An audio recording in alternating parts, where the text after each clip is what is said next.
হবে রে, আজকে তোর একদিন কি আমার একদিন। আয় আয় আয়, তো চুলের মুঠি যদি ছিঁড়ে না দিচ্ছি তো আমার নামও নয় দিলীপ।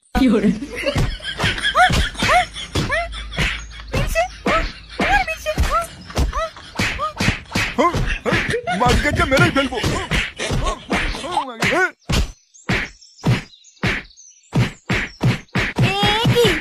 তোমরা মারামারি করছো কেন? থামো থামো।